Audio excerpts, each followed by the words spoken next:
Danny and Nicole made them drink their dog poop off of the floor.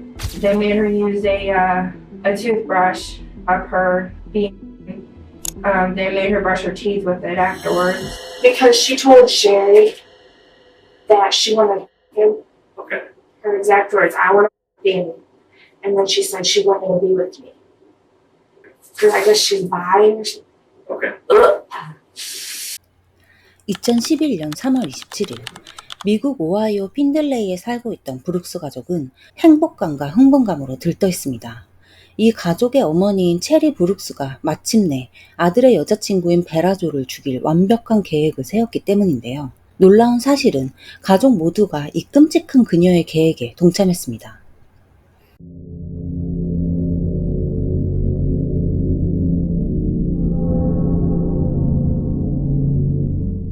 마을의 모든 사람들은 브룩스 가족의 집 가까이에는 가지 말라고 경고할 정도로 그들의 음침함과 어두운 면에 대해 잘 알고 있었습니다. 그들의 집은 기차 선로 옆에 위치해 있었고 그들은 끊임없이 문제를 일으켰으며 그것은 사회복지사들이 감당할 수 있는 것 이상이었죠. 브룩스 가족의 역사는 정말 어마어마합니다. 이 모든 악의 근원인 이 가족의 어머니 체리 브룩스의 어린 시절로 돌아가 보겠습니다. 체리 브룩스는 1962년 11월 3일에 샬롯과 찰스 사이에서 태어났습니다. 그녀의 아버지 찰스는 굉장히 폭력적인 사람이었습니다. 그는 자신의 아내뿐만 아니라 아이들에게도 심각한 학대를 일삼았죠. 찰스는 심지어 체리가 3살이었을 때부터 그녀를 성폭행했습니다. 체리는 4명의 형제자매 중 한 명이었고 아이들은 찰스의 악행을 알게 된 사회복지사에 의해 마침내 고아원이나 위탁가정 등으로 옮겨질 수 있었습니다. 하지만 체리는 자신을 가족으로부터 분리시킨 정부를 원망했습니다. 그녀는 자신의 아버지 찰스를 우상화하고 있었어요. 그녀가 16살이 되었을 때 위탁가정을 떠날 수 있었는데 그녀는 집으로 돌아가기로 결정했습니다. 체리는 그녀의 어머니에게 자신이 아이를 낳았지만 정부에서 그 아이를 데려갔다 라고 말했죠. 하지만 그것은 거짓말이었습니다. 사실 체리가 말한 아이는 또 다른 수양아이였어요. 나중에 또 이야기하겠지만 체리는 이렇게 거짓말을 할 정도로 아기에 대한 이상한 소유욕이 있었습니다. 그녀의 악마 같은 아버지 찰스는 또다시 체리를 신체적으로 그리고 부적절하게 학대하기 시작했습니다. 그녀는 자신의 아버지 외에 그녀의 사촌 중 한 명인 다니엘과도 잠자리를 가졌는데 마을 사람들은 이들을 키스하는 사촌이라고 부르며 조롱했지만 가족 중 누구도 이 커플을 반대하지도 않았으며 당사자들 또한 개의치 않아 했습니다. 체리가 19살이 되었을 때 다니엘 사이에서 아들을 낳았으며 아기의 이름은 스코티였습니다. 같은 해 마을 사람 중 한 명이 체리가 태어난 지 몇 개월밖에 안 된 자신의 아들에게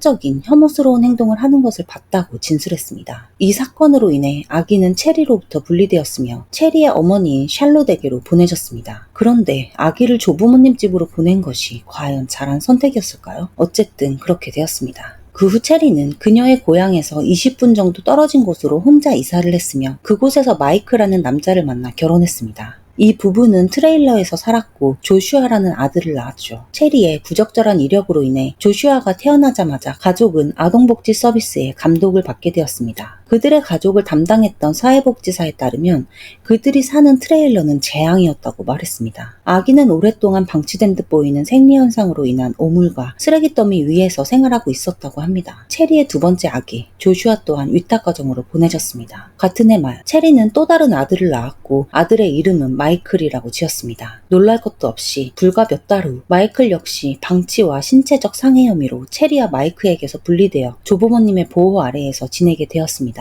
그로부터 2년 후인 1986년 마이크와 체리는 마리아라고 이름을 지은 여자 아기를 낳았습니다. 그녀는 놀랍게도 이전의 남자 아기들과 달리 마리아를 깨끗하고 건강하게 보살폈고 항상 그녀에게 귀엽고 예쁜 옷을 입혔습니다. 이것은 그녀가 아들들을 대했던 방식과 매우 대조적인 모습이었습니다. 그녀는 딸 마리아에게 집착하기 시작했는데 아버지인 마이크조차도 마리아를 안지 못하게 했으며 매일 밤 마리아와 함께 잤습니다. 또한 체리의 부모님인 찰스와 샬롯, 그리고 체리의 첫째 아들 스코티, 셋째 아들 마이클이 살고 있는 친정에도 절대 마리아를 데려가지 않았죠. 하지만 마리아조차 곧 체리와 분리되어 강제 입양이 되었는데 그 이유는 정말 충격적입니다. 어느 날 체리는 마리아의 기저귀를 갈다가 마리아가 피를 흘리고 있다는 것을 발견하고 병원에 데려갔습니다. 마리아를 치료했던 의사는 마리아의 출혈은 부적절한 행위에 의해 발생했다고 말했습니다. 도대체 누가 한 달도 안 된 아기에게 그딴 짓을 했는지는 공식적으로 밝혀지지 않았지만 체리가 마리아를 그녀의 시야에서 절대로 떨어뜨리지 않았다는 것을 고려하면 추측하는 것은 그리 어렵지 않다고 생각합니다. 당시 체리와 마이크 부부는 복층으로 된 구조의 집 2층에서 생활하고 있었고 1층에는 베르나라는 임신한 여성이 살고 있었습니다. 베르나는 곧 베라조라는 이름의 여자 아기를 낳았죠.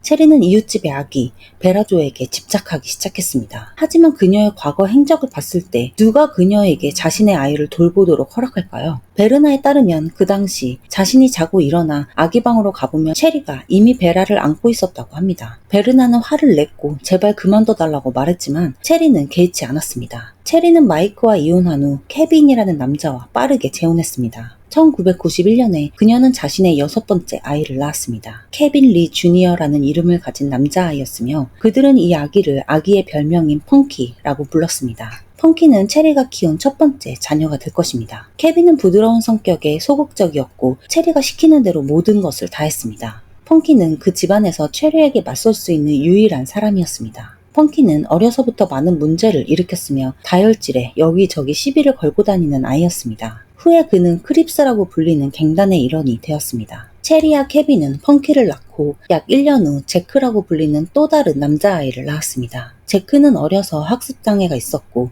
정신지체와 반사회적 성격장애를 가진 것으로 알려졌습니다. 그는 굉장히 폭력적이었고 미래의 갱단 신동이었죠. 체리는 항상 여자아이를 바라고 있었지만 그 다음에 태어날 아기도 가스라고 불리는 남자아기였죠. 가스는 펑키나 제크보다는 공격적이지는 않았지만 여전히 상당한 법적 문제를 일으켰습니다. 주로 절도 같은 범죄들 말이죠. 약 4년 후 체리는 척키라고 불리는 마지막 남자아이를 낳았습니다. 그 와중에 체리의 아버지 찰스는 종종 체리를 방문하곤 했는데 충격적이게도 케빈은 자신의 장인어른이 올 때마다 침대를 비워주어야 했죠. 정말 막장이 따로 없습니다.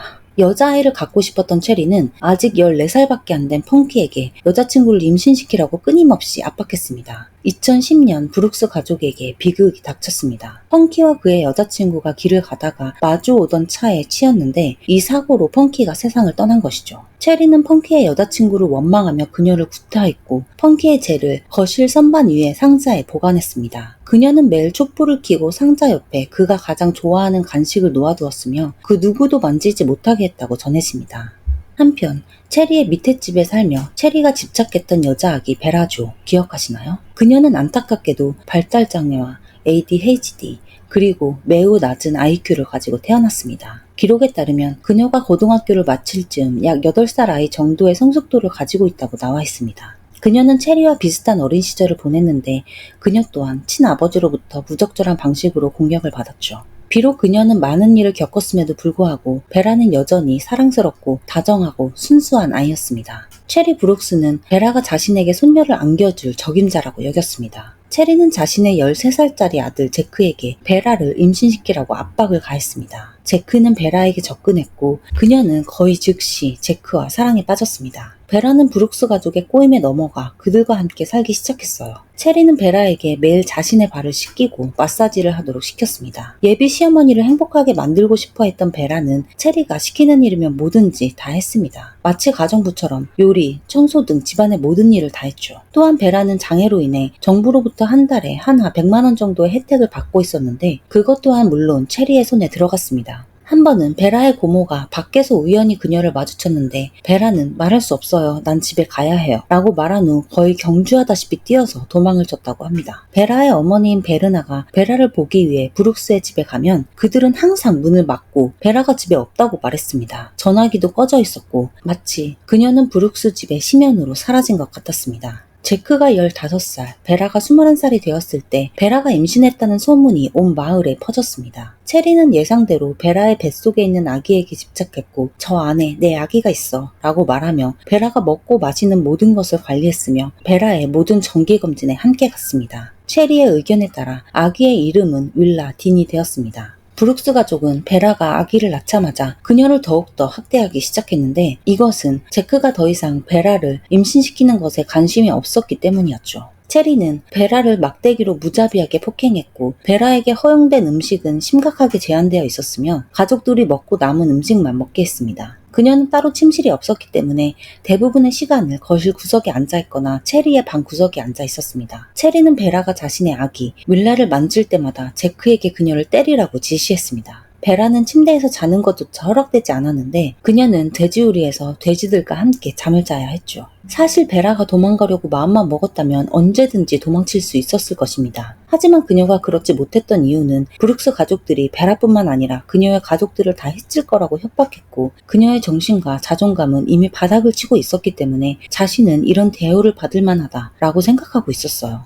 체리의 조카인 데니가 감옥에서 나왔을 때 상황은 점점 더 나빠지기만 했습니다. 데니와 펑키는 자라면서 굉장히 가까운 사이였습니다. 그 역시 크립스 갱단의 일원이었죠. 그는 굉장히 폭력적인 성향이었는데 살인을 할 때마다 문신을 새기기도 했습니다. 데니는 체리에게 당분간 그 집에서 지내도 되는지 물었고 체리는 흔쾌히 허락했습니다. 그녀는 데니가 펑키와 돈독했었다는 사실을 잘 알고 있었으며 데니에게 펑키가 죽은 이유는 베라 때문이라고 거짓말을 했죠. 베라와는 아무 상관도 없는 사고였는데 말이에요. 데니는 그의 여자친구인 니콜과 함께 체리의 집에 도착했습니다. 끼리끼리라고 17살이었던 니콜 또한 진정한 악마였습니다. 데니와 니콜은 브룩스 가족에 동참하여 베라를 신체적, 성적으로 학대하기 시작했죠. 베라의 남자친구인 제크는 베라의 얼굴 뼈가 모두 부러질 정도로 심하게 구타했습니다. 체리의 막내 아들 척키는 베라에게 개의 배설물을 먹게 했습니다. 데니와 그의 여자친구 니콜은 베라의 뒤에 흉기와 칫솔을 넣은 후에 그 칫솔로 이를 닫게 했습니다. 니콜은 베라를 계속해서 죽여도 되냐고 물었죠. She kept hitting her head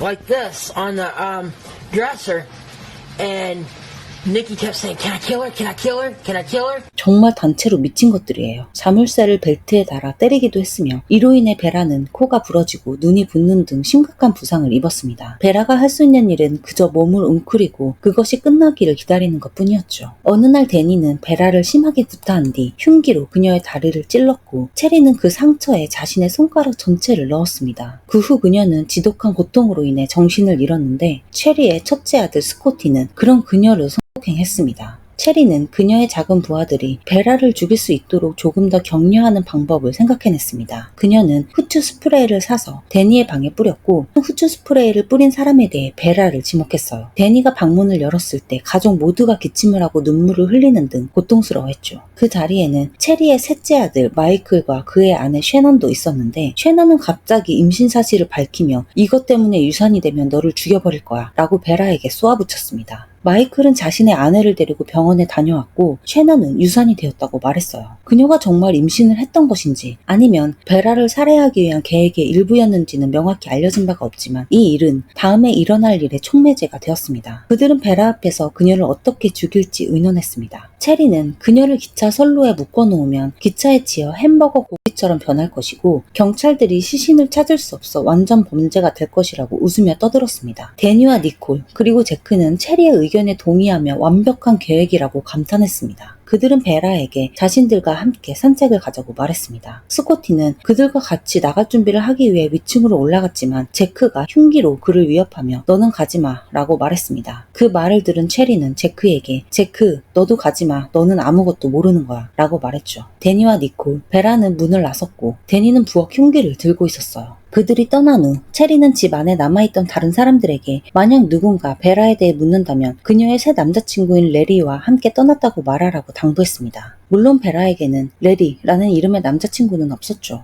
세 사람이 자리를 비운 지 불과 30분도 지나지 않아 데니와 니콜은 브룩스의 집으로 돌아왔습니다. 그 후 데니와 니콜, 제크, 척키는 그들의 친구를 만나 그들이 베라를 물고기 죽이듯이 해친 것에 대해 웃으며 이야기하기 시작했어요. 그 친구는 농담이라고 생각했다고 합니다. 아니, 대체 누가 그런 농담을 하나요? 후에 그 친구에 따르면 그들은 함께 술을 마시다가 담배를 사기 위해 잠시 밖으로 나왔는데 기차 선로 위에 기차가 정차되어 있는 것을 봤다고 말했습니다. 그녀는 편의점 직원에게 무슨 일이 있는지 물었고 그 직원은 선로에서 한 여성의 시신이 발견되었다고 대답했죠. 잠시 후 새벽 2시 8분 핀들레이 보안관 사무소에 신고 전화가 걸려왔습니다. 한 차장이 아기 사슴이 선로 위에 있어서 기차를 멈췄는데 내려서 확인해보니 그것은 여성의 몸이었다고 말했습니다. 경찰이 즉시 출동했고 그곳에는 끔찍하고 참혹한 장면이 펼쳐져 있었습니다. 사방은 피로 뒤덮여 있었고 나체의 여성 시신이 태아 자세로 엎드려 있었습니다. 시신은 목이 반쯤 잘려나가 있었죠. 현장에서 경찰들은 기찻길 아래 강으로 던져진 베라의 옷을 발견할 수 있었습니다. 당시 바깥은 20도였고 그 시신에는 여전히 온몸에 소름이 돋아 있었다고 합니다. 부검 결과 그녀의 몸에는 머리부터 발끝까지 수많은 자상이 있었으며 목에 있는 상처는 톱을 사용한 듯이 보였습니다. 검시관은 그녀가 특별히 하나의 상처로 인한 것이 아니라 혈액 손실로 인해 천천히 죽어갔다고 말했습니다. 즉 목이 잘리는 순간조차 그녀는 살아있었다는 것을 의미하죠. 그녀의 얼굴은 누군지 알아볼 수조차 없을 정도였는데 얼굴의 모든 뼈는 부러졌고 오래된 상처와 새로운 상처로 뒤덮여 있었습니다. 베라의 어깨에는 자신의 딸 윌라딘의 이름이 타투로 새겨져 있었는데 이로 인해 시신의 신원을 확인할 수 있었습니다. 경찰들은 즉시 브룩스 가족을 모두 체포했습니다. 처음에 브룩스 가족은 모든 것은 데니가 계획하고 진행했으며 자신들은 아무것도 모른다고 진술했습니다. 가족들이 자신에게 등을 돌리고 있다는 것을 깨달은 데니는 결국 진실을, 아니 최소한 진실에 가까운 버전을 진술하기 시작했습니다. 데니의 진술에 따르면 체리가 베라를 죽여달라고 부탁했다고 합니다. 니콜은 베라를 직접 공격한 것에 대해 인정하지는 않았지만 수사관은 베라의 수많은 상처 중 상당수가 비교적 힘이 약한 사람에 의한 것으로 보여진다고 말했습니다. 하지만 그녀는 살인 음모 혐의로 단 23년형을 선고받았습니다. 데니는 유죄를 인정했고 1급 살인으로 40년 후 가석방이 가능한 종신형을 선고받았습니다. 이 사건에서 가장 큰 논란 중 하나는 브룩스 가족이 아무도 살인이나 살인 음모로 기소되지 않았다는 것입니다. 가족 구성원 중 몇몇이 경찰에 거짓말을 한 것에 대해서만 집행유예를 받은 것이 다입니다. 그들은 베라에게 간 수년간의 육체적, 정신적 고통에 대해 책임을 져야만 했습니다. 하지만 이 악독한 짓의 기획자인 체리는 무혐의 처분을 받았어요. 브룩스 가족은 몇 년 후 불법 약물 밀매로 체포되었습니다. 체리는 이 일로 3년 동안 복역한 후 감옥에서 사망했습니다. 경찰들은 사건 당시 베라의 옷가지에서 발견된 메모지를 공개했는데 그 내용은 정말 너무 슬픕니다. 사랑해 윌라, 너는 나에게 가장 소중한 사람이야. 너의 엄마가 될 수 있어서 기쁘고 엄마는 너를 너무너무 사랑해. 11월 4일 오전 4시 16분에 19인치로 태어난 너가 내 곁에 있어서 너무 기뻐. 사랑해 윌라. 긴 영상 시청해주셔서 감사합니다. 다음 영상에서 뵙겠습니다.